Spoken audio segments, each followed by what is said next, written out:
Awit tungkol sa ubasan. Ikalimang kabanata. Aawit ako para sa aking minamahal, tungkol sa kanyang ubasan. May ubasan ang aking minamahal sa burol na mataba ang lupa. Inararo niya ito, inalisan ng mga bato at tinamnan ng mga piling ubas. Nagtayo siya ng isang bantayang tore sa ubasang ito at nagpagawa ng pigaan ng ubas sa bato.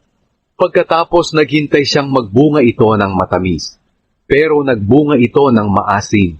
Kaya ito ang sinabi ng may-ari ng ubasan. Kayong mga mamamayan ng Jerusalem at Huda, hatulan niyo ako at ang aking ubasan. Ano pa ang nakalimutan kong gawin sa ubasan ko? Matamis na bunga ang inaasahan ko, pero nang pitasin ko ito ay maasim. Sasabihin ko sa inyo ang gagawin ko sa ubasan ko. Aalisin ko ang mga nakapaligid na halaman na nagsisilbing bakod ng ubasan, at wawasakin ko ang pader nito para kainin at apak-apakan ng mga hayop ang mga tanim na ubas. Pababayaan ko na lang ito at hindi na aasikasuhin. Hindi ko na rin ito puputulan ng mga sanga o bubungkalin. Hahayaan ko na lang ito na mabaon sa mga damo at mga halamang may tinik. At utusan ko ang mga ulap na huwag itong patakan ng ulan. Ang ubasan ng Panginoong makapangyarihan na kanyang inalagaan at magbibigay sana sa kanya ng kaligayahan ay ang Israel at Huda. Umasa siyang paiirali nila ang katarungan, pero pumatay sila. Umasa siyang paiirali nila ang katuwiran, pero pang-aapi ang ginawa nila. Ang kasamaang ginawa ng mga tao.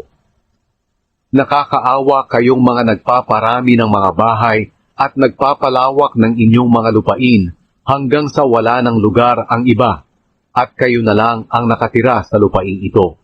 Sinabi sa akin ng Panginoong makapangyarihan, ang malalaki at naggagandahang bahay na ito ay hindi natitirhan. Ang 2 ektaryang ubasan ay aani lang ng 6 na galong katas ng ubas, at ang 10 takal na binhi ay aani lang ng 1 takal. Nakakaawa kayong maaagang bumangon para magsimulang mag-inuman at naglalasing hanggang gabi. May mga banda pa kayo at mga alak sa inyong mga handaan, pero hindi ninyo pinapansin ang ginagawa ng Panginoon. Kaya kayong mga mamamayan ko ay bibihagin dahil hindi nyo nauunawaan ang mga ginagawa ko. Kayo at ang mga pinuno ninyo ay mamamatay sa gutom at uhaw. Bumubukas na ng maluwang ang libingan.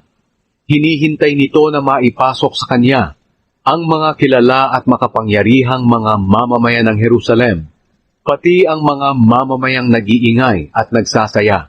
Kaya ibabagsak ang lahat ng tao, lalo na ang mga mapagmataas.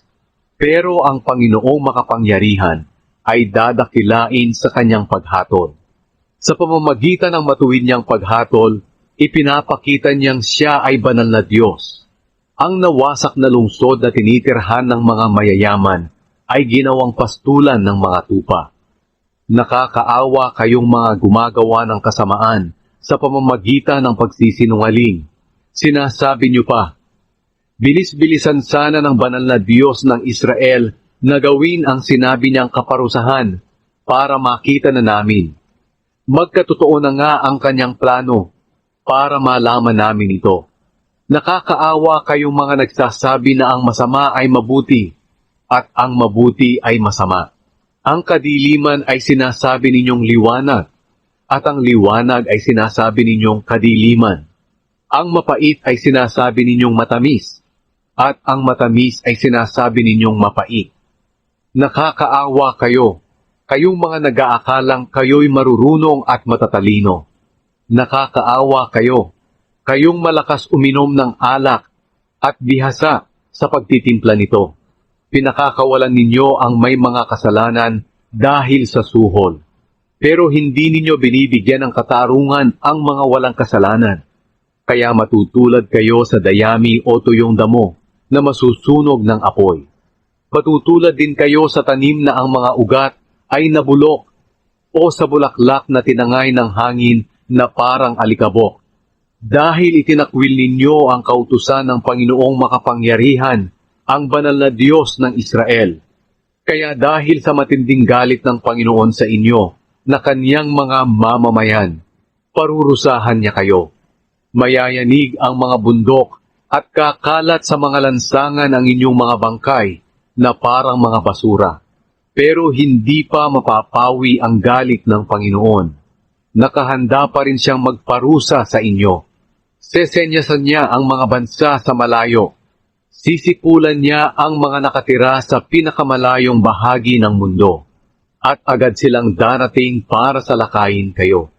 Ni isa man sa kanila ay hindi mapapagod o madadapa. At wala ring aantukin o matutulog. Walang sinturon na matatanggal sa kanila o tali ng sapatos na malalagot. Matutulis ang kanilang mga palaso at handang-handa na ang kanilang mga pana. Ang kuko ng kanilang mga kabayo ay parang matigas na bato at ang pag-ikot ng mga gulong ng kanilang karwahe ay parang buhawi. Sa pagsalakay nila ay sisigaw sila na parang mga leon na umuungan.